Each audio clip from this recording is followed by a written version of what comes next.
NBA Top Shot is where the NBA's biggest fans buy, sell, and earn officially licensed video collectibles. Rip packs or purchase individual limited edition moments from the marketplace to build your ultimate collection. From rookies to legends, now you can flex your fandom by owning the greatest moments from your favorite players and teams.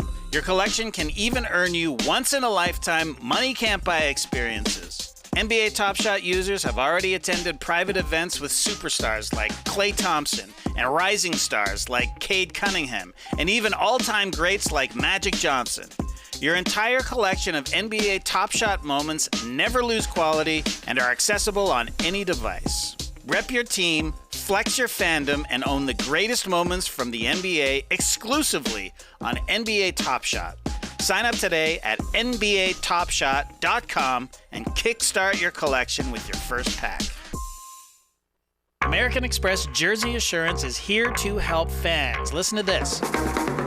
If you purchased a jersey from the NBA store using your American Express card and your player switches teams within 1 year of purchase, you can get a free replacement jersey. Pretty cool, right? Just make sure you use your Amex card and request a replacement within 14 days of the trade, and you can keep repping your favorite player no matter what the team. Terms apply. You can learn more about Amex Jersey Assurance at nbastore.com/Amex. You back your team, we back your jersey.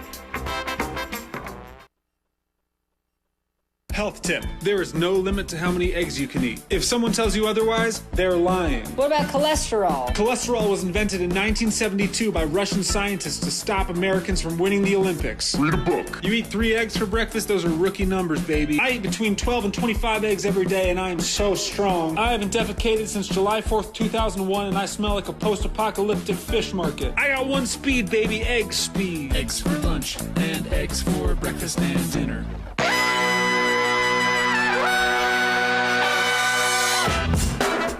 Good morning, sweet world, and welcome to the No Dunks podcast on the Athletic Network. It's Thursday, December 15th, 2022. I'm J.E. Skeets here in the Classic Factory, and alongside me, as always, Tass Mellis. Podcast listeners, this is for you. Next to Tass, it's the bearded one with Top Shot Hot Boy, Trey Kirby. Hey-o! Hey, yo! And last but not least, making the magic happen over yonder, super producer JD. Hello. There he is. Here we are. A few things to let everyone know about. Yesterday, we told you there was going to be a social media blitz from No Ducks when it came to celebrating NBA Jersey Day. And we weren't lying. The shorts were flying left and right. So go check those out if you haven't. You can see them, of course, on TikTok and Instagram and Twitter and YouTube Shorts. Had a blast. You had some crazy jerseys. I think people are still trying to figure out some of the jerseys you were wearing in that one where you were taking off all of them. It was just great to see everybody's wardrobe in here. I saw you with a Gucci jersey. Excuse me. Gary Trent Gucci, baby. Trey's got a few layers on right now, kind of looking like me with my 25 jerseys Layered on. up. You want me to take a shirt off per block? Well, it works out because you guys are recording No Buffs later on. I gotta have multiple outfits, no doubt. Exactly. You got a phone in the front pocket. I like that. Ready. What was your most, you think, insane jersey that you own? What do you think? Most unique? Yeah. If you had to pick one. Yeah, that's a tough one. I have the Clippers Turgaloo. I know everybody knows me as a Turgaloo man, but I guess the Wesley Matthews Jazz jersey, which he never wore, which was interesting. Somebody had it made after the fact. Oh, really? Yeah. Okay, that's strange. Yeah. Mm-hmm. What's the Hawks player that you had there? Malcolm Delaney. That's a deep cut. Who has that? No one. That's a deep one. Maybe the Delaney family? Yeah. Yeah. Otherwise. And then I was wearing a Bob Delaney jersey at the end. That's a referee joke. Ah, good stuff. Oh, yeah. You guys pulled it out, though. That was great. That was really great. Great job by Jerome putting it together. That's what I was going to say. Shout out to Jerome, who was on fire yesterday with all of that NBA Jersey Day content. So go check it out. Later today, you already said it there, Tass, our final No Buffs of the year to recap last night's Survivor 43 finale. No spoilers here, but my God, what a wild one. So much to talk about on No Buffs. 1 p.m. Eastern, live on YouTube, flipped into a podcast. That's got its own feed, so if you're a Survivor fan, check that out. Champagne and pizza, just like the show? Yeah, bring it in. Who wants some champagne? Who wants some pizza? And also, go check out the new Is This Good podcast. It's up. It went up this morning on its own YouTube feed and on its own podcast feed, starring the king of NBA Twitter himself, Josiah Johnson, talking with Matty O and JD about a number of fun topics. You see one of them there, competitive eating. Is this good? I feel like that was a hot topic on No Dunks over the last little bit, so I can't wait to hear you guys break it down and Josiah break it down. So check that out. We got Is This Good already up, and like I said, no buffs coming later today. We're going to play a little What You Got off of some of last night's action, and then later in the show, I can't believe we're doing this. You guys sent in mailed letters. I remember letters. Yeah, and we've got some here, and we're gonna rip them open and read them on the air. We have no idea what's in these. Dropping them. So it's like I don't know. I guess like we're Santa. We got a cool Excite Bike What the postcard. heck? An Excite Bike post? Okay. Excite Night? Yes, Oh. I will. I used to love that game. Okay, we're gonna get to that. We'll see how that goes later in the show. But before I'm falling asleep last night, I see a tweet from one Trey Kirby, and it kept me up for hours. It was a good tweet, and I thought it'd be fun just to start here. I appreciate you. For hours. It's a great question. Which NBA fan bases are happy right now? And, it was a fun thought experiment because there's a lot of mid teams, a lot of teams disappointing, but there are some that are probably ecstatic where they are in the standings, or at least shocking a lot of people in terms of their win-loss record, or maybe even the odd young team that's like seeing something here and are pumped up. So, I was racking my brain lying there, Tass. I'm like, instead of like counting the shortest and longest names in NBA history to fall asleep, I'm trying to figure out who are the happiest fan bases and how many are happy at this point, 33+% into the season. So who'd you come up with? Well, I definitely was feeling the downs, and I think that was sort of the impetus of Trey's tweet. Like, just there's teams that felt like they were going to have a good season, plus including our two teams. But the one that we'll get to that. The one I think that's changed from the beginning of the season. I think Clippers fans were very sad to start the season. Yeah. I think they got to be feeling great because I think Kawhi Leonard is back to being in sicko mode. And that's like crazy Kawhi basketball mode that we have forgotten about for years because of the injuries. I think he's back to that. And I think it was shown at the end of the game. After the game yesterday, they beat the Minnesota Timberwolves. Kawhi was asked about Paul George getting his first triple-double as a member of the Clippers. And while moisturizing his hands, Kawhi Leonard asked about the triple-double. He said, I went up to Paul and I said, I don't know where you got those assists from because we shot 38% from the floor. He wasn't looking at a stat sheet. This is sicko Kawhi. Sicko Kawhi is back. He's played in 5 of the last 6 games. He was looking good last night. It was a sort of a quiet night, 19-8 for him, but he came over for a nice weak side block. It will look like Kawhi. It looked like the Clippers holding the Timberwolves to 88 points. They're only 2.5 games out of first, even though they've had a really weird season. So there are a lot of mid teams. I think is the fair way to put it. And I think there's some mid teams that are on the rise, like the Clippers. Hopefully Zubac's knee is okay. But yeah, there's a lot of mid teams that are on the decline. I didn't have the Clippers on my list of happy fan bases, though it makes sense what you're saying. When Kawhi's playing, Paul George is playing, you can see the path to maybe actually competing for a championship. But I think that's the issue, right? How can you ever be too happy when you know right around the corner? Yeah. Inevitably, one of these guys will go down for a couple weeks. That seems to be what happens, this roller coaster. Yeah, this is the best part of their season, I didn't include them. He's having hooks in the lane, man. This is old sicko Kawhi last night. Here's who I had on my list. Very happy. I had the Celtics, Bucks, Pelicans, and Kings. Very, very, very happy. I'm not sure you could argue with any of those 4 teams. Absolutely being not. on the happy index here, the happiness index, again, 30 to 40% through the season. And then I had happy, and so you could probably bump some of these up to very happy. I had the Cavaliers, I had the Pacers, I had the Grizzlies, I had the Nuggets, I had the Blazers, I had the Jazz, and then I almost wanted to make a case for the Rockets, who are obviously at the bottom of the Western Conference standings or the standings in general. But, you see the promise. We talked about the youth movement on yesterday's show. So I said maybe that fan base is happy. Because, definitely happy. Yeah, okay. Yeah. So what did I get up to there? 11 or 12 teams are happy and the rest are probably sad boys. Yeah, exactly. Tess is right. This was all about disappointment December because I also posted a screenshot from one of these videos Jerome put out yesterday. Me with the "it's fine" dog or cat. I think it's a dog fire. And I was surprised to see how many fan bases retweeted that, because for me it was about the Bulls. Yeah. But Raptors fans were retweeting it, Wizards fans, Mavericks fans. There were a lot of sad boy teams out there, no doubt about it. But I don't know. Here's how I would have it. Boston, happy. Milwaukee, happy. Cleveland, happy. Brooklyn, surprisingly happy. Yeah, okay. Sure. Philadelphia, happy. A little happy. Yeah. Sixers playing well right fans now, are and never Embiid- happy, though. Yeah, but Embiid is balling. Yeah. They're very happy about that. Knicks, they're happy. They're really happy Yeah, right now. that's a good Pacers, happy. Heat, not happy. Hawks, not happy. Toronto, not happy. Chicago, not happy. Washington, not happy. Orlando, thrilled. Yeah, They're having on a a great time right now. Detroit, that was a weird one to me. Sad because of Cade Cunningham news, I think. Happy because Bojan Bogdanovic is playing well, and they're doing good in the tank sweepstakes. Yeah. Hornets, happy that LaMelo came back.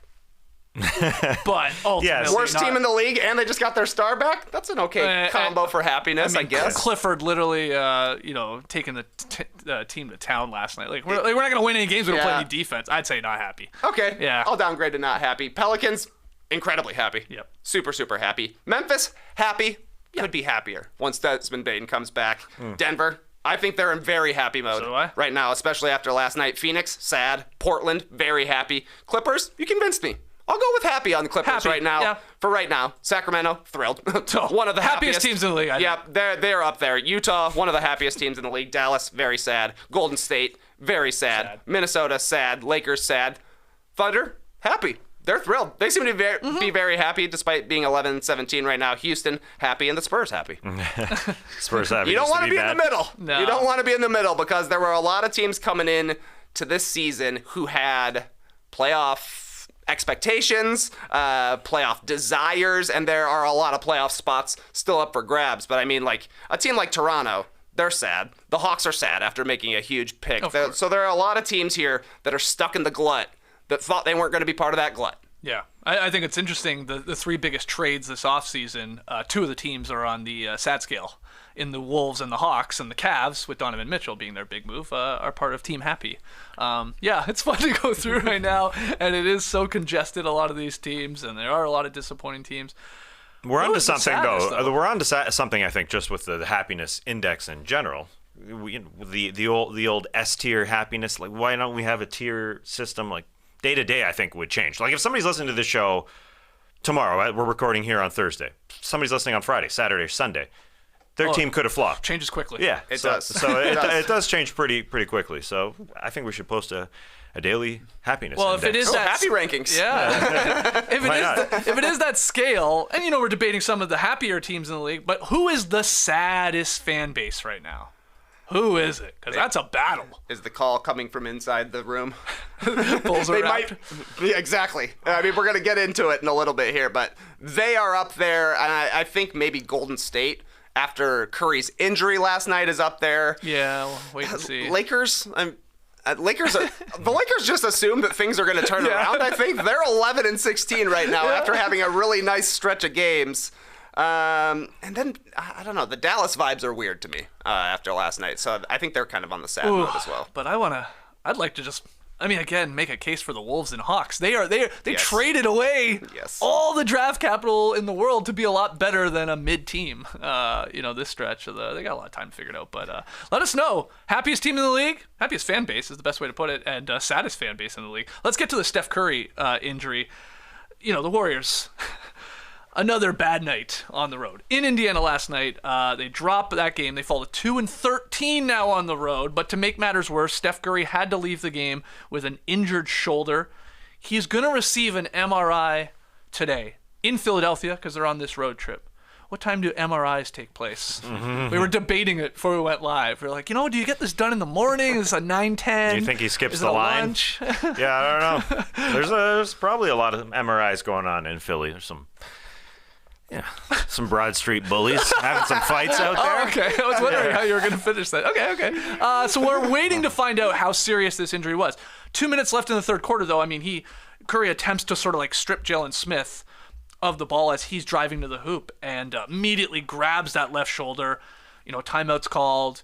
He's looked at on the bench, and then he makes his way back to the locker room, and they say he's not returning, which was a shame for the Warriors. Not only do they lose, they may have win if he's playing because the guy was on fire. He had 38 points at the point where he exited this game. 5 threes, perfect at the line. He was doing Steph Curry-like things here, MVP-like Curry, but they go on to lose. I guess the question is, can the Warriors, if we find out this is not even that serious, it's some sort of sprain and he'll miss some time, can they survive an extended Steph Curry absence, especially with Wiggins not there? Clay misses last night's game, but what do you think? They're not playing well. No, it's not like last year when Steph went out the last month of the season, essentially, when he stepped on Marcus Smart, if you remember that. They survived. The question was, are the Warriors a championship team without Steph the last month of the season? The answer, obviously, yeah. He was able to come back, but that was a totally different team. They hadn't found their flow entirely. This is a shame because this is a game that Steph may have not been playing in if they were playing really well. This is the second night of a back-to-back. Yep. If you look back seasons past, occasionally he sits the second night of a back-to-back. He just looked gassed. He did sit on the bench for a while, so I guess the pain, if you want to be positive, was bearable, it seemed like, for a bit. Maybe. But who knows how long it could be. If you read injury Twitter, it could be a subluxation. It could be a torn labrum. It sounds like it'll be a few weeks. And this is a totally different team than last year. Wiggins is out, which he wasn't last year. Wiggins is one of the Ironmen of the game. They're 1-4 without Wiggins the last 5 games. He's big, so he hopefully should be back. Clay is not playing every single game. Can they survive in a West? I think they can. I think they can because I don't think there's really places for them to drop in the standings, I guess is where I am. They're 10th. So I think that's maybe will be when Curry comes back, but they just weren't playing great without him. So it's the championship find your flow type thing is sort of down for me. That's kind of taken a hit for me. Thoughts on the Curry injury here? I think the best news is that it was his left shoulder rather than his right shoulder, because who knows what happens with the shoulder. It didn't look like much of anything, just a weird bend back, right? So I guess we'll see what the severity is. The way that the Warriors can survive this is if Jordan Poole steps up again like he did when Curry went to the bench last season. He was like a 15-point per game scorer coming off the bench. Curry goes down, Poole into the starting lineup. He became a 25-point per game scorer. He can play a Curry-like role. You just need to then hope you can get something from your bench, whether it be Moses Moody stepping in to some more minutes, Ty Jerome suddenly getting hot from the field.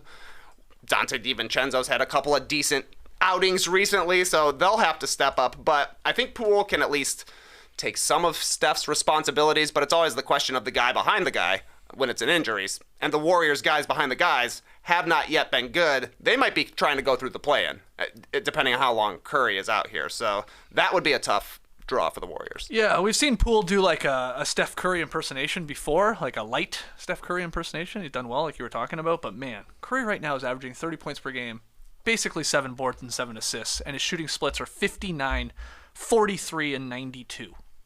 He's having a better year than he's ever had in any of his MVP seasons. That's how elite he's been.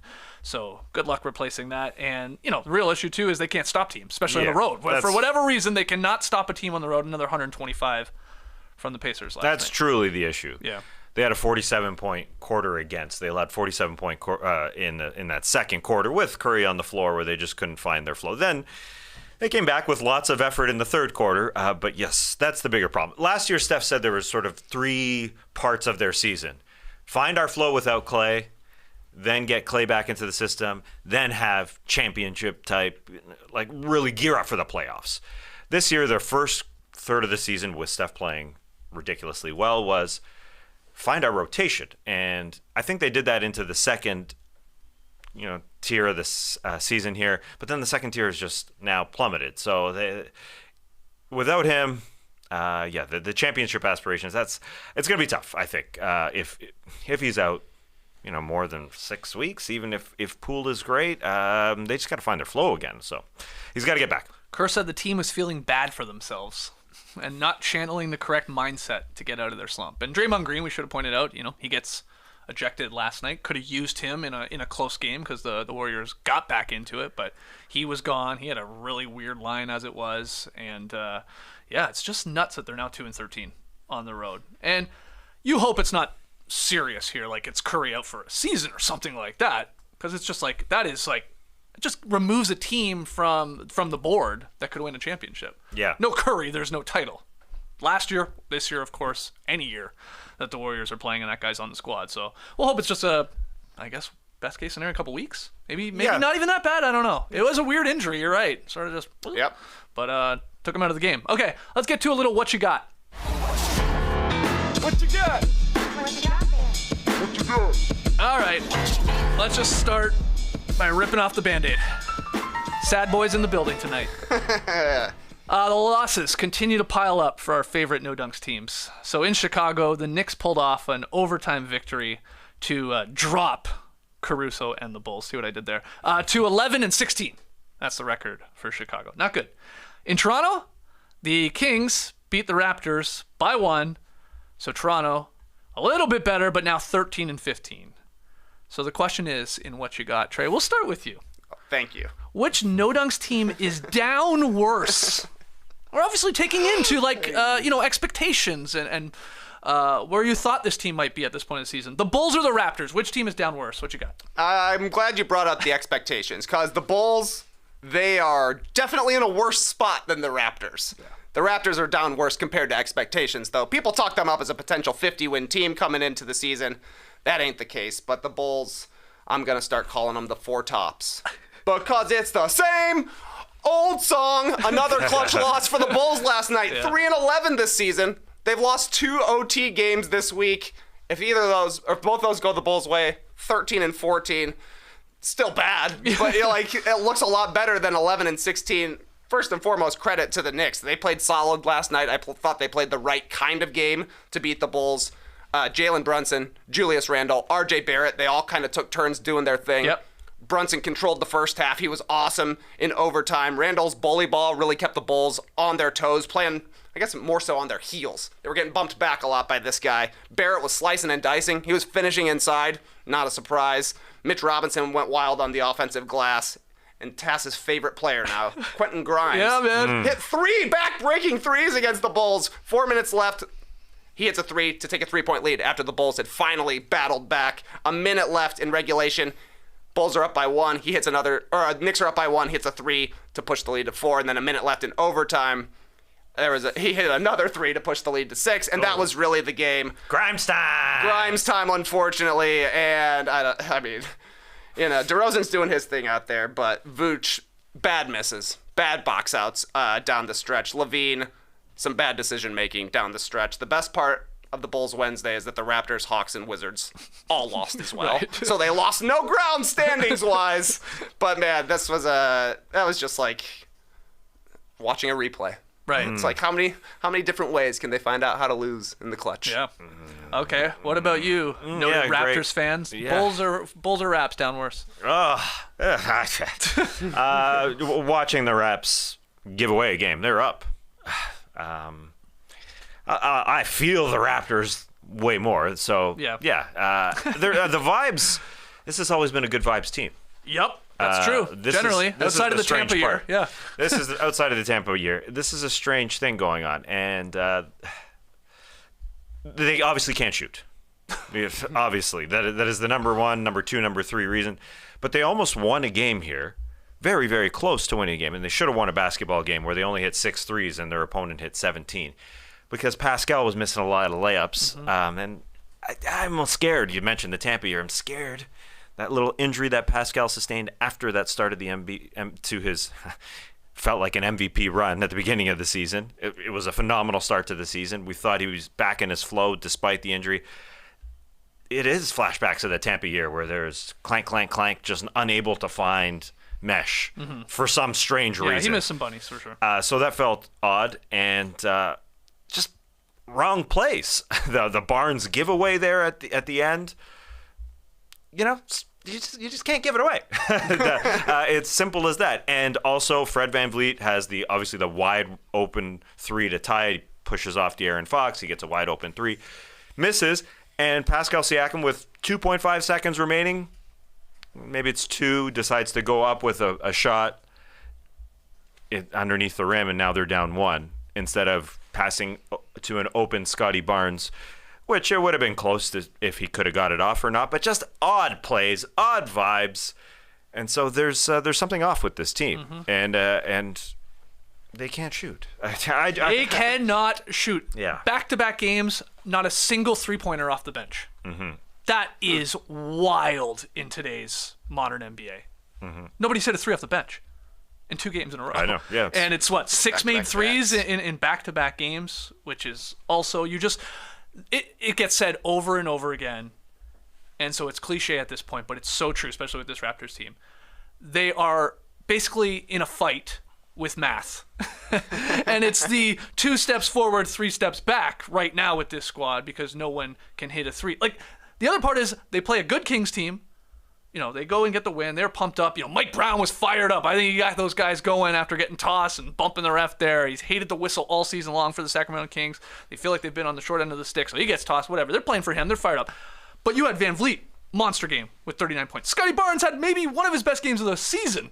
So he looked good too. Yeah, Siakam had a down night, but still, because of this math problem where you just can't hit threes and only hit 6 of them and only even attempt 21, which is a bit of a scary issue too, it's like you might as well take that Mike Tyson clip that you always see going around every once in a while where he's just clowning guys in the ring, right? Like Mike Tyson, Iron Mike at his peak, just knocking out guys in like a minute's time. You can like superimpose the Raptors as all these jobbers get knocked out, and Tyson is math. Just put a bunch of numbers on Mike Tyson as he's throwing all these punches because they're getting their asses handed to them. They can't win these games because nobody can shoot. So they need to make a deal. They need to make a move for either a shooter and/or, I'd love both, get a center too, because Sabonis, clowning those guys inside. They have no big boys. I got the guy for you. And Precious being out hurt, but anyway. No. Nikola Vucevic. No. No, thank you. He's a center, man. This guy's top 5 in defensive rebounds. I heard he can't box out. I love the points at the end of games. Bad box outs. That's true. You need a guy who can box out. You gotta hit the glass, Tass. Nah. So to answer the question, I will go Raptors. And the big part is, you said it, Trey, Taz, you were telling me, I bet my house on the Raptors over this year. You said they're always winning whatever it is, like 50 games or over what was it? They always hit the over, I guess, or 10 out of the last 10 11 of the years. last 11 years, they've gone over their numbers. And I think it was 46.5 this year. Was it? That's going to be hard-pressed to get there. So they just had more expectations than the Chicago Bulls. And the whole Lonzo Ball not playing, and he may not even play the entire season. Yes. That was deflating. So I thought the Raps would be better than the Bulls. Now they are, technically, but not by much. Yeah, it's rough. There's no doubt. Yeah, they're over under total 46.5. They can't shoot, and it's strange because preseason I heard Nick Nurse talk with our man Will Liu on the Raptors show, and you want to talk about sicko shit. Nick Nurse got into his program for shooters and how they develop, and he talked about Scotty Barnes and how he's going to develop and how Siakam developed and OG Anunoby developed, and he just he didn't get too deep into the ultimate program playbook. But he sold me on guys being able to shoot, and I guess it's not done. It's not done in a textbook. It's not done on a computer. It's done on the basketball floor, and they couldn't all come together when you do get a great Fred game because Fred was phenomenal. Getting into the lane, it was really Fred taking it upon himself. He was only 2 of 8 from 3, but a ridiculous 11 of 17 from 2. Yeah, not the supporting cast when we thought this would be a pretty deep team is disappointing. And the Bulls and Raptors, both of them last night, we're talking about the bad vibes or just being down, being sad boys.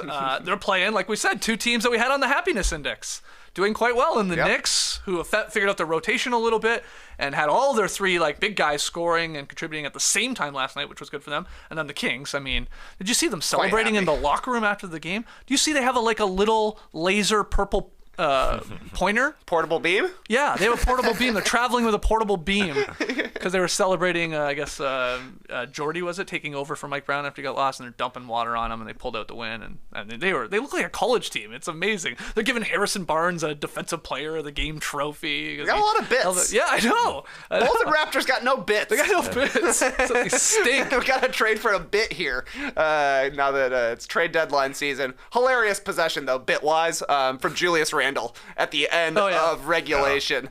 Just held the ball for 23 seconds, took a million dribbles, and shot an air ball. Very Zach Randolph of him. But if you need shooting, Vucevic is 36%. Well, hold on. You said right before we went live that Michael the Pod Pina had a Bulls-Raptors trade that he was proposing, and I got upset with you. So why don't you share it with everybody? Pat Williams, Kobe White, Derek Jones Jr. to the Raptors for Fred VanVleet. Yeah. I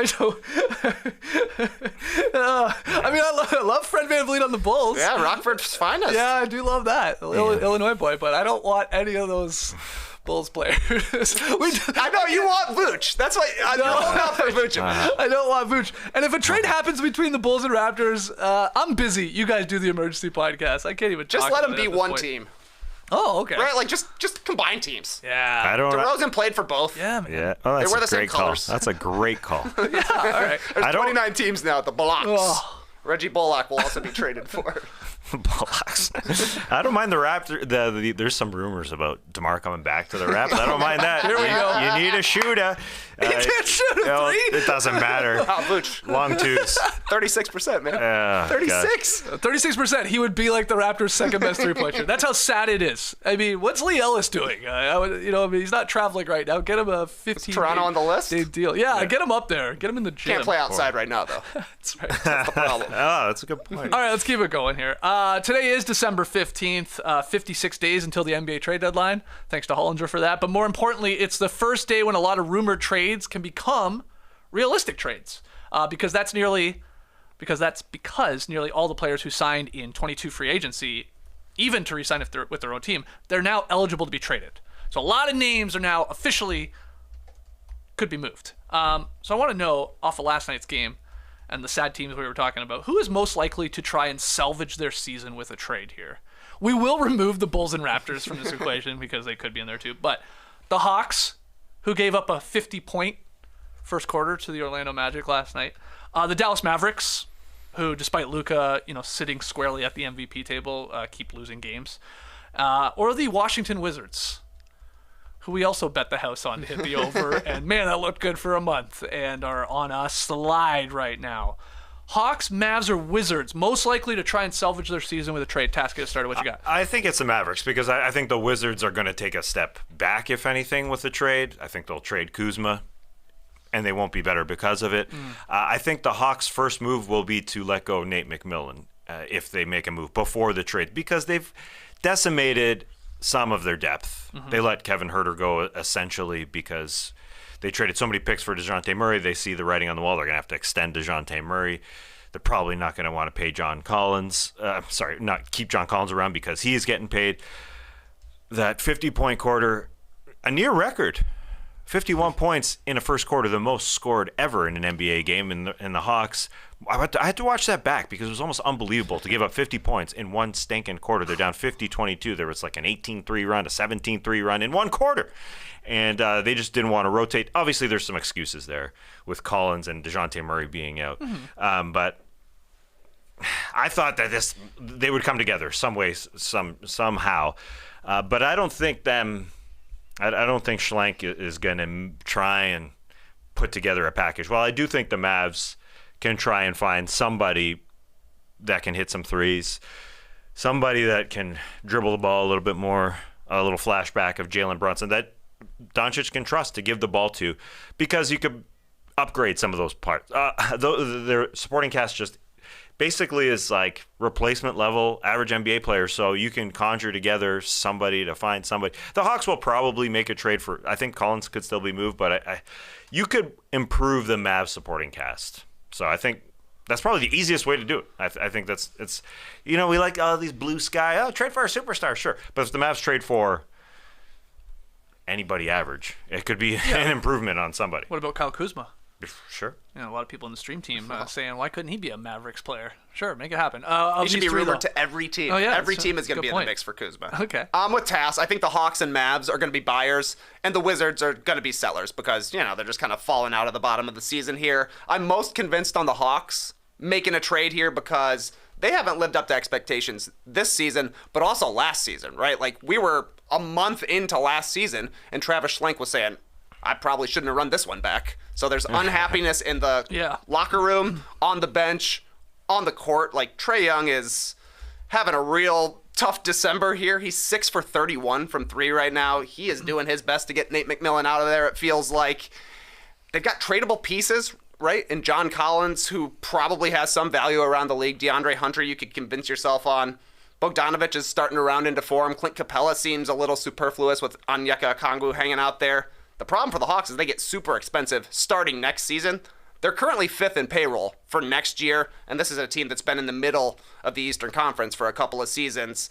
I don't think Tony Ressler's going to want an expensive mid-team, and honestly, like Travis Schlenk, after going to the conference finals, it hasn't been good, so I wonder if he's going to start trying to preserve things around Atlanta a little bit. So I would guess the Hawks. Just back to the Mavericks, what pieces do you think they could be moving in to get anyone to help out? Be it a Kuzma or someone, maybe even John Collins or some other, probably not superstar player, but like obviously a rotational player that they can trust or think they can trust a little bit more. Who's being packaged? I mean, their picks, don't they owe a pick still to the New York Knicks, I believe, so I don't think they're going to be able to entice a lot of teams with draft capital, unless it's sort of way down the line. What do you think? Well, yeah, a draft pick would be nice to throw in there. I think it could be a deal like the Lakers made for Russell Westbrook, and fittingly, Kyle Kuzma was a part of that deal. Kind of like a 4-for-1, a 3-for-1 if possible. If the Wizards are, let's say it's for Kuzma, which would be strange, the Wizards would have to be enticed, but the Wizards would want to have to get worse. But what they paid Bradley Beal, still paying Porzingis, I just don't think they want to pay Kuzma. So, yeah, it would have to be like a 3-for-1. Okay, so one of their shooters in Tim Hardaway Jr. or Bullock, or maybe convince a team on Bertans, and then maybe like a promising guy like Dwight Powell or something like that. Like the other team's going to want something here in return for whatever player is going to Dallas. So you just think a 2 or 3-for-1 from Dallas? Yeah, I'm not even that concerned about you saying Dwight Powell's promising. Yeah, that's nice. Yeah, that's very nice of you. But I don't think it's even like, hey, we're just giving you guys. Really, I think it's just bodies for non-paying Kuzma. Really, if it was for Kyle Kuzma. Okay. We got the Kuzma hots right now. Yeah, everybody wants Kuz. But Dallas can do some stuff. They don't have their 23 draft pick coming up here, but they could trade one further down the line. Yeah. But they just need to do something. They need to get new guys in the mix because their role players have been around forever. Dorian Finney-Smith, Tim Hardaway Jr., Dwight Powell, Maxi Kleber. They're fine guys, but like they're not good enough that you need to keep running them back every single season. Yeah. Let's just mix things up here. Yep.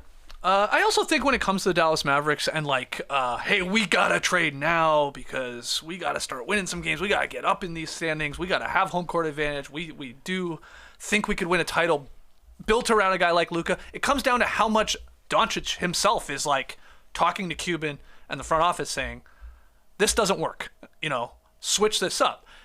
If he's content and he doesn't believe that, and like, hey, we had that stretch where everybody was hitting threes and I still believe in this team. Like, I think he has, obviously, being one of the elite players in the league, he has a lot of sway.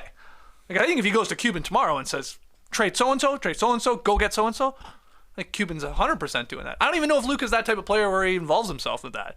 But he's got a lot of say in the matter, I would imagine, and rightfully so. He had a grumpy-looking walk-off. Yeah, well, yeah, right. So maybe he's frustrated. So he doesn't look too happy right now. But, when you go back through the history of the Dallas Mavericks, there are a lot of seasons when Dirk Nowitzki did not have a quality supporting cast around him, and he stuck around just waiting for the right time. Yeah. All right, so how about this quick trade machine deal? Okay, Why not? Here we go. I think it's fair on both sides. The Wizards and Mavs dealing. Kyle Kuzma going to the Mavs. Okay. For Dwight Powell, he's promising. I heard. Well, okay. I'm not selling the Wizards on Dwight Powell. Yeah. And Josh Green. Oh, jeez. Maybe that's an overreach for the Mavs fans out there. They love their Josh Green, but you got to give up something for the Kuz. I mean, the Wizards should do that. Yes, they would do that. I think the Mavs would have pause with, hey, one of our cheap contracts, one of our young guys who's actually promising, who plays defense, who gets at it. He ain't Kuz. Yeah. And then the flip to that is like, Kuz is nice, but is Kuz making the Mavericks like one of the best teams in the Western Conference? If Kyle Kuzma goes to the Mavericks, the Chandler Parsons comparisons become even more realistic. Yeah. That's got to happen. Okay. The Wiz have to cash in on Kuz. Kuz cash. They should. The value has never been higher. Yeah. And there's the talk about, he's got the pedigree as a champion. Sure. He's also, been a real high scorer on a bad team with the Lakers before that, and found a perfect role coming off the bench. He wasn't a starter. So as a guy around Luka, maybe he'd be shooting too much even. But he's an improvement on Josh Green. You ain't winning a championship with Josh Green either. So I don't think it's crazy. I don't think that is crazy, and you don't have to give up a draft pick. Otherwise, the Wizards should tear it down to the studs, man, down to the cement floor. I say trade with the Mavericks every single trade deadline. Just keep doing it. Oh yeah, they've already done it right with Porzingis there. I mean, I would say trade Bradley Beal, but has his value ever been lower? And he's got a no trade clause.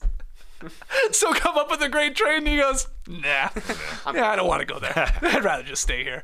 Yikes. Anyway, okay, final one here. Let's just quickly highlight some awesome individual performances last night. In Denver, Jokic, season high, 43 points to go with 14 boards, 8 assists in a win over those Zards, high-scoring game. In San Antonio, Damian Lillard, he continues to loiter around the MVP table. He's just circling it. He scored 37 points. Blazers beat the Spurs, their third straight win. And then finally, in OKC, Tyler Herro made a career-high 9 three-pointers. He hit the go-ahead jumper. He scored 35. And the Heat, they need all the wins they can get. They got the 110-108 victory over the Thunder. So, what was the most dominant performance last night in the association? Jokic, Lillard, or Herro? What you got? For me, it is certainly Nikola Jokic. Not only the most dominant performance, but I would also say a very gracious and magnanimous performance from Nikola Jokic to not be saying too small every single time he went down the court. It was Taj Gibson. It was Daniel Gafford taking turns. And it didn't matter, really. They would just throw the ball into Jokic. Sometimes he would dribble and score. Sometimes he wouldn't dribble and score. He just kept scoring and scoring and scoring. And then the other Nuggets did so as well. They scored 98 points in the paint. That's incredible. That's a whole game of scoring just from layups. Yeah. So, it's got to be Jokic to me. It was comical seeing how easily he was scoring. It didn't even look like he was trying. Yeah. No. It didn't look like he was sweating, and he zipped that pass, taking a ball off the board and zipping it up ahead. And as you said, no Porzingis for the Washington Wizards, so they're throwing out Taj, who's undersized as a big man as it is. Yes. And then Daniel Gafford, who was also undersized against Jokic. And he was trying his darndest, but... no amount of Gafford tape can patch up this Wizard season. They've lost 8 straight. It's getting bad there. So that was cool. It was cool just to see him. It's always fun to see Jokic put up a 40-point game because he doesn't try and do it a lot of time. I feel like he could do this every night almost. He could. He's next to unstoppable because of his size and his touch and all that. But he's not wired that way. It's obviously more of a playmaker and getting everybody else involved, and then coming through in the clutch if need be. So it's always fun to be reminded that the guy, especially against a smaller team, that can just go out and put up 43 in his sleep and make it look like you said easy. Let's see where he is in shots per game. He's now 61st in shots per game in the NBA, as we talked about earlier at 14.7. Yeah, he can do it when he wants. Wow, that is wild. I was checking too. I was like.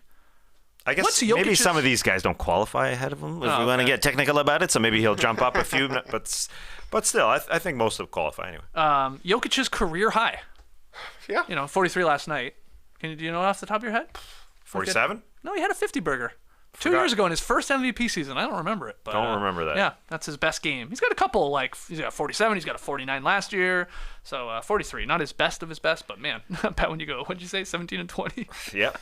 And other good performances there from Lillard. The Blazers, like we said, they're on the happiness scale, and the Heat needed that. They needed all 35 from Tyler Herro. Oh, yeah. And he hit the clutch jumper, so you can make a case for that being the most dominant if you really wanted to, the most important, I guess, to his team's success last night. I like that. Most important. Yeah. Because to me, Herro is one of the biggest X factors in the entire league because the defense is going to come for the Heat. They're going to play defense. You know, when Jimmy's out there, they're going to be at least competitive offensively. Bam's been doing his thing, but Herro really raises their ceiling because he does exactly what the Heat need. Somebody who can make a three-pointer and somebody who can do something with the ball in their hands. So when he's flowing, they look good.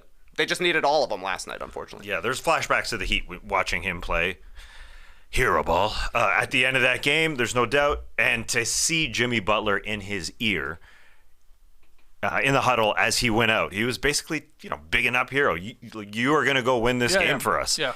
And he did that wearing what I'm not sure is an accessory or is just an injury tape job. But on his left hand, you see his non-shooting hand.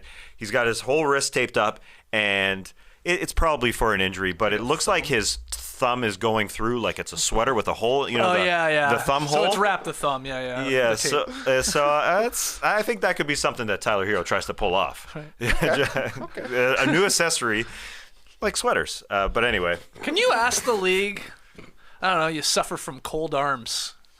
Can you ask them to make your jersey not only sleeved like we used to have, but goes all the way down?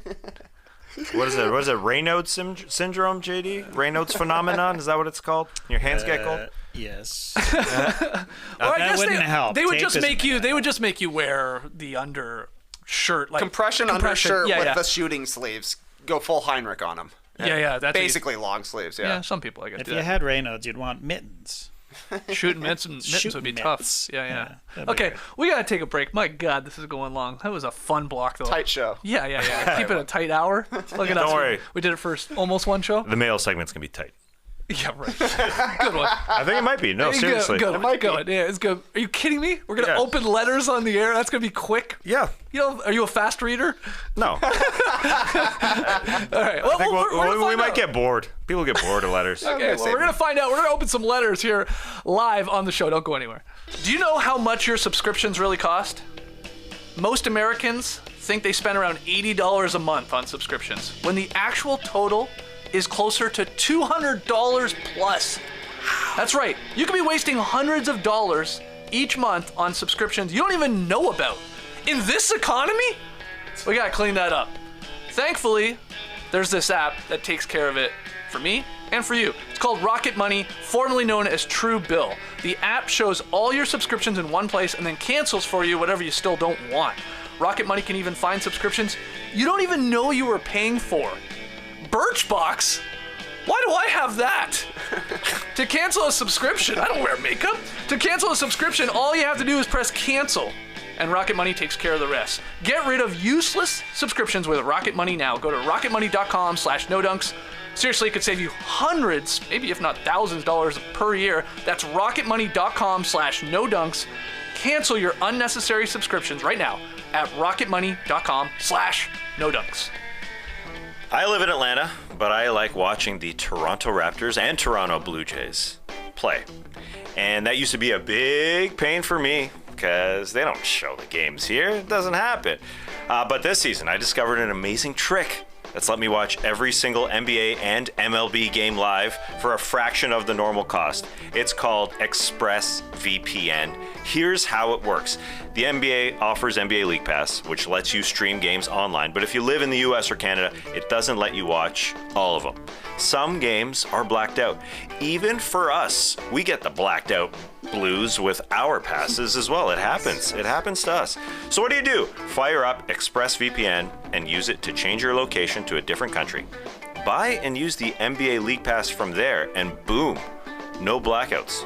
What a hack. And depending on the country, NBA League Pass could cost less than $15 for a whole year. ExpressVPN works on your computer, phone, router, and consoles like Fire TV so you can watch all the games from any device. Even when you're not watching NBA, you can use ExpressVPN all the time for stuff like Netflix or Disney Plus to access thousands of extra shows that are only on other countries' libraries. Enjoy all 1,230 games of the NBA season in HD with the world's most trusted VPN, ExpressVPN. And you can use our special link today to get 3 months free at expressvpn.com/nodunks. Then you can use ExpressVPN to sign up for NBA League Pass at a huge discount. That's expressvpn.com/nodunks for 3 months free with a 1-year package. expressvpn.com/nodunks. What does it take to achieve your athletic goals? Competitive drive fuels the fire, but going beyond your limits requires a roadmap and a trusted co-pilot. That's where Future comes in. Not the rapper. That would be very cool. Yeah. We're talking about the app. Future is a new way to get fully customized personal training that revolves around you. No matter what gets you moving, you'll find the guidance, motivation, and accountability to push beyond your comfort zone. Future has all of the benefits of one-on-one personal training without the 1-hour time limit and strict schedule. Whether you need tips for sleeping well the night before a race or nutrition advice after setting a deadlift PR, your coach is ready to create a competitive edge wherever and whenever you're focused on fitness. Kind of like to get back into deadlifting. Coolest sounding lift out there. Coolest bar as well. Yeah. That hexagon, very cool. It all happens through the Future app with the tools you need to plan workouts, measure progress, and celebrate milestones. Get started with a 2-week free trial to Future at tryfuture.com/nodunks. That's tryfuture.com/nodunks. You can cancel anytime for a full refund. Personal training made modern, only on Future. All right, back in the Classic Factory, we've been asking for a few weeks now, hey, send us some letters. Like actual real letters in the mail. Everybody loves to get mail. And I thought it was a joke at first, but then we started putting the address in the YouTube comments. And people sent in mail. Tass, you went to our P.O. box the other day, and there's like, I don't know, 6 or 7 pieces. Plenty of letters. So let's address them. So exciting opening up the P.O. box these letters. and ripping them out. Actual letters, but I'm going to start with a postcard here from our man, Chi. Okay. Now, it's, I guess, a promotional postcard for Excite Night, which is every second Saturday, some house, hip-hop, dubstep, techno. Get in on it. Oh, Honky-Tron's there. I was so much more excited when I thought Excite Night meant we went to a bar and played Excite Bike. Yeah. I didn't realize it was, this music that I'm not as into as much. You'll enjoy it. Yeah, John Bean? That guy's great. I listened to John B. while playing Excite Bike once. John B. Excite Bike, Are you I still played down it. for me? Still great. Anyway. Excite Bike's awesome. It is awesome. God, I used to love that game. So, from Cheeve, I'll read it here. What's up, No Donkey Bunch? The 8-bit motocross rider on this old postcard makes me think of TBT. If you were going to do a Throwback Thursday episode, which segments would you include? From our old starters days. Oh, wow. Wow. Crossfire. LeBron versus Kobe versus LeBron. Wow, I don't know. that was an old one, yeah. What was Like that? we did like a whole season where the last rapid fire question was, Oh. would you take LeBron or Kobe for whatever? In for like random like things. Billiards or Yeah, whatever. yeah, Gotcha. yeah. Or the beloved pun gun. Turn up, love you guys, awesome. Cheeve, awesome. Thank you for that. So, any flashbacks, any throwback segments you'd want to do?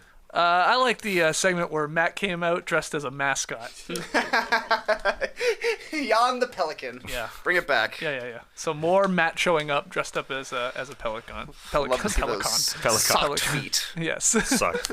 Crossfire's a good one. Yeah. And we did it in the No Dunks era. Yeah. It's a better television medium segment, in my opinion. Yeah. I don't know. Audio-wise? It's like it feels a little more forced in just a podcast. There's something that part about it. Sure. TV's, it's built for that. It's built for It's built for forcing standing and yelling. I do miss doing this all the time, though. Yeah. Good one. Great postcard. Listen to Point of Contention on the Athletic NBA show. It's Crossfire. Crossfire-esque. Yeah, you're right. All right, so you're going to hear some. That's what we need to hear. Yeah. That's a man opening a Oh, letter. we once had a question about how do you open your letters? Do you We go do. like that top part? Do you go to the side? Do you even use a letter opener? Do you use scissors? Anyway, oh boy, It's a chunky. this is a novel. Yes. So yeah, that's what I was worried about. Well, I didn't. So was I. Well, I didn't pre-read. I we should thought they'd be pre-read like postcards. Anyway, I didn't. We could have pre-read them. Yeah, then you wouldn't have the natural ASMR of opening an envelope, which is awesome. Yeah. Well, we could have opened them all, Sealed them up and then again. sealed them back up. Yeah. I like this mailer here. Okay. Well, All right, this guy let's go. just skipped the other No, one. I'll get to it. No, I think that's smart, actually. Okay. Well, you open this one up, Trey, while I read M. Friginal's Okay, so I'm Yeah, gonna. long letter No, here. just give us a taste. Give us a taste if you can. Well, it's difficult because he's excited. I hope this letter finds you well during the wonderful holiday season. Hearing you guys talk about if we had questions that we should send you in a letter meant me. I had to. I just had to write you a darn letter. Is what Micah You know what? writes. Yeah, can I jump in? I feel like I'm in 6th grade writing a letter to my crush, I liked wait. how what's his name? Micah. I liked how he started that. I hope this letter finds you well. Yeah, That's a great. That is a opening beautiful line. way to always start a letter. It did find us well. It did. Yeah. it did. So, any cues in there we could address? Yeah, did they bold any questions Yeah. in the doc? Yeah, there's a good amount. There's a good amount of chatter about Beantown Boys. Oh, okay. And the love of his life. I started dating my girlfriend last February, right in time for playoff basketball. Before we started dating, she heard and saw my love and passion for the Boston Celtics. She told me that she never really watched or paid attention to any basketball since high school, and that she was more of a football gal. But I got her into it. Yes. Beantown Boys for life. Yes. This was good. And so the question is, I do believe here, with all of that, it has shocked me how much she likes Al Horford. So my question is, I know why. That's a shocker. Guy's sexy as hell, man. You should have included a photo of yourself, Micah, because we could find out whether you're as hot as Al Horford. my question, what has shocked you and caught you off guard in your life? People sending in actual letters to an NBA podcast. Peace and love, spin it up, and remember I don't want your stupid autographs. From Good. Thank you. Yeah, Remember I said that? Yeah. Said don't send in something asking for autographs because you don't want It's a great point, You yeah. don't want them. It's stupid. Anyways. What do you got over there? This one was a package. Okay. Appears to be a bunch of stickers. This is way too much fun. This is from Toronto Soars. Toronto Aha, Soars. Okay. Maybe north of the border? Well, you would think that, but the return address is in Charlotte, North Carolina. Oh, interesting. Interesting. Yeah, so Oh. maybe we the South a little bit. All right, what do you got? And these are dinosaur-themed Raptors Okay. stickers, but these are not all Raptors. All Raptors players. So this is Scotty Barnes, but he looks like a Stegosaurus. Yeah. to me. This is Gary Triceratops Jr. Yeah. and Chris Boucher. Chris Boucher. Boucher, Yeah. but I don't know I don't know what he is. what is dino that. he is. Yeah, so we got some of those. Oh, wow, there's like one for every single player Oh, here. my goodness. Van Vliet, OG, Siakam. Oh, and then we got the classics. DeRozan, Stoudemire, McGrady. These are cool. And Charles Oakley. I think, don't quote me Not on bad. this, I believe those are NFTs too. I think they're available as NFTs. Tyrannosaurs? I think so. I've seen these before. Maybe so. So that's awesome. But I Never seen a think sticker. you'll be seeing these on a laptop coming to you. Wow. That one. We just did a free ad. Yeah, I think I've seen those before. That's That amazing. shocked me. I didn't know that. I didn't know we were doing it. I didn't know that Oh, either. we got a real It's like Christmas a pickle card report. here. Yeah, from Mark and Gabriella. Okay, who's gonna We put got it on their good mantle? stuff. We got to fight to put it on one of our We need a mantles. mantle. Yeah. Merry No Dunks Christmas. Okay. Just like Santa's little elves, you guys are always hard at work in the factory making little boys and girls' dreams come true. Or in your case, damn good podcasts. From the bottom of my heart, I want to say thank you for all that you do and for the hours and hours of entertainment you provide us fans. As a gift, I share with you an eggnog recipe that's been handed down from generations to generations. To be honest, I'm not sure if it's been handed down. I found it on the internet years ago, and it's pretty damn good. Yes! Thanks for your honesty. That's great. I've been looking for a fresh eggnog here at a Georgia farm, so this is great. Best eggnog recipe ever. Whisk egg, yolks, and sugar together in medium bowl until light and creamy. 12 large eggs. You got a dozen eggs you can give me? Oh, you think I'm giving up 12 large eggs Please. to make eggnog? You're fucking insane. I love eggs as they are, not in a nog liquid form. As they are. You saw that opening cold opening. Yeah. He mentions here, or Mark and Gabriella mentioned, I heard Skeets complain about the sugar content in the store-bought version and Yes. thought this might be a good remedy. Let's see. 1 cup of sugar. sugar is all I see here, and I can't wait for that ground nutmeg. Anyways, fair warning, you might want to buy a chicken if you plan on serving this for guests during the holidays. See ingredients. What the hell? Because of the 12 eggs, I guess. Oh, good. We need a chicken coop. Buy a chicken and then make the eggs. Okay, we can do That that. happened. I think there's some chickens down the road here. Yeah, hundreds of them. Are there really? Yes. Well, I know there it's like a were, farm but down there, yeah. the guy I told you the story. Yeah. The guy who came up, he was like, "Somebody stole 45 of my chickens." 45? That's what he said. 45. How do you go about doing that? That's what I said. Do you How drug do you? them? What? I don't know.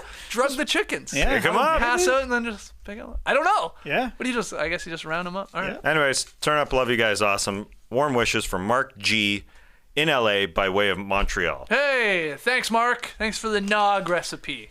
Thanks. I got Officially passed down. and a card from Cheeve and Kathy. Oh, God. We got cheeved We got a magnet. twice?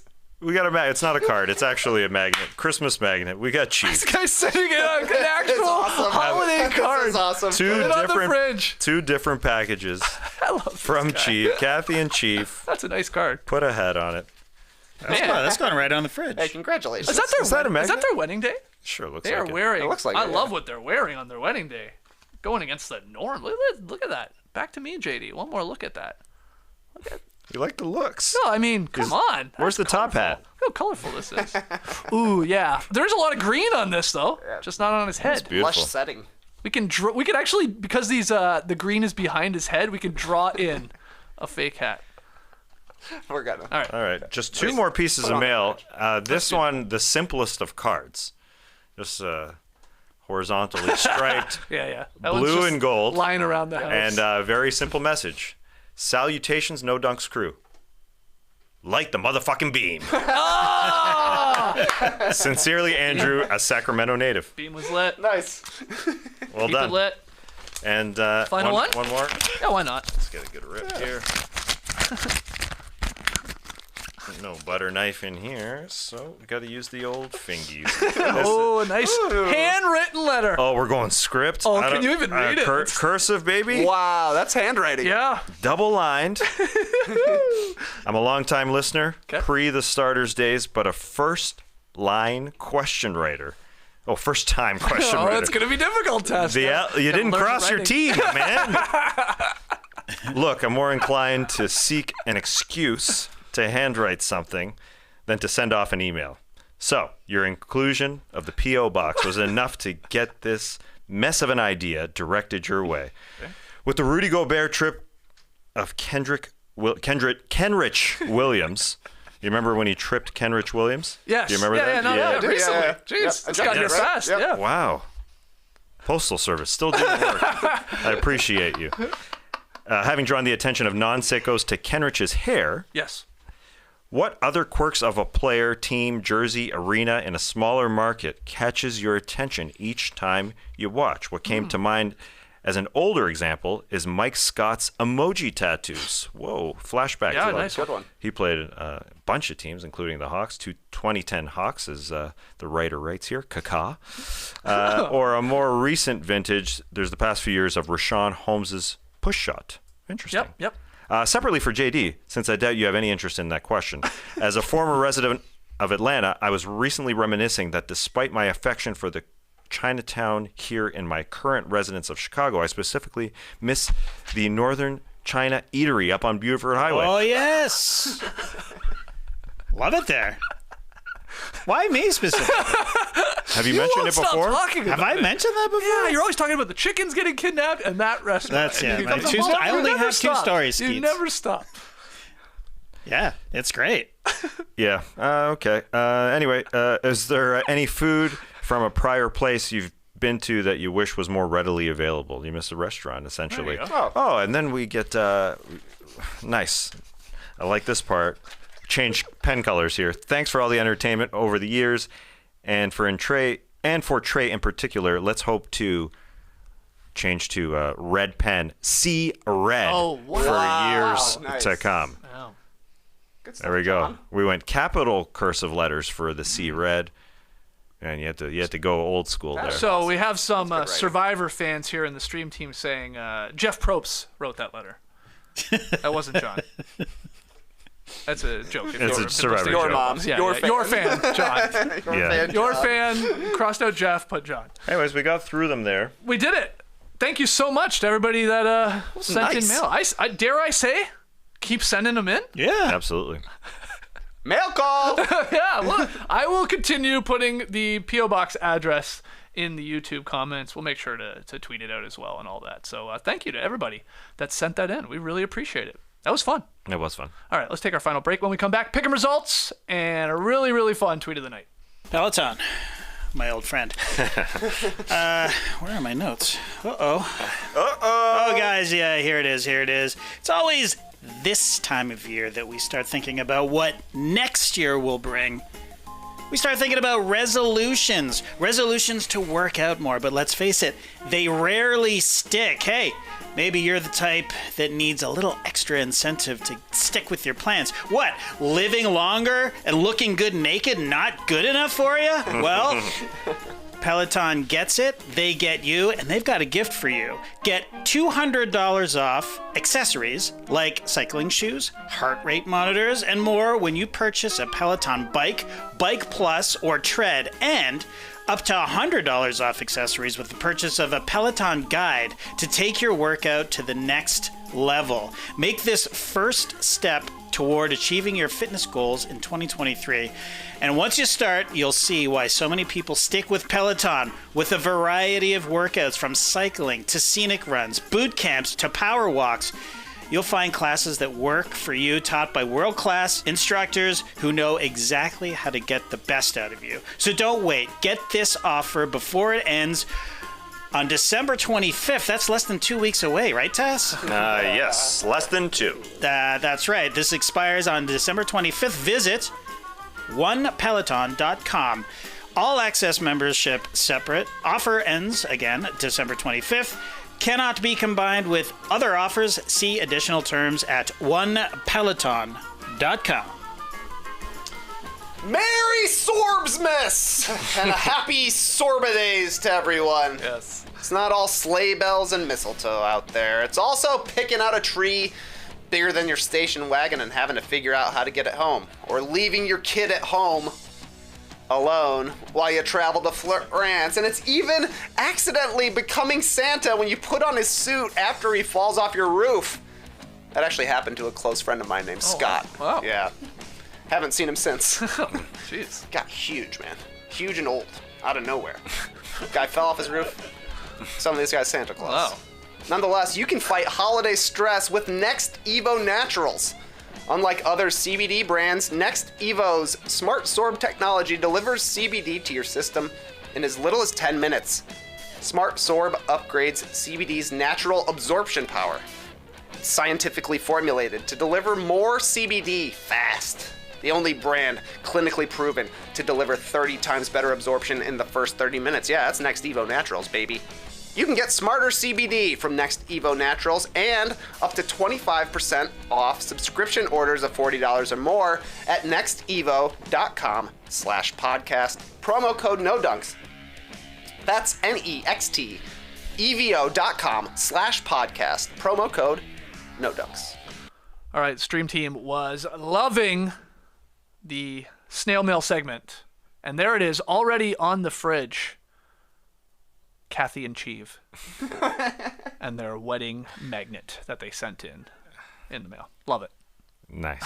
Right beside our No Dunks Yeti magnet, which That's is also pretty cool that he sent that to us, but that's the same magnet that's going out to all friends and family. Yeah, we're and he family. addresses himself as Cheeve to everybody else as well.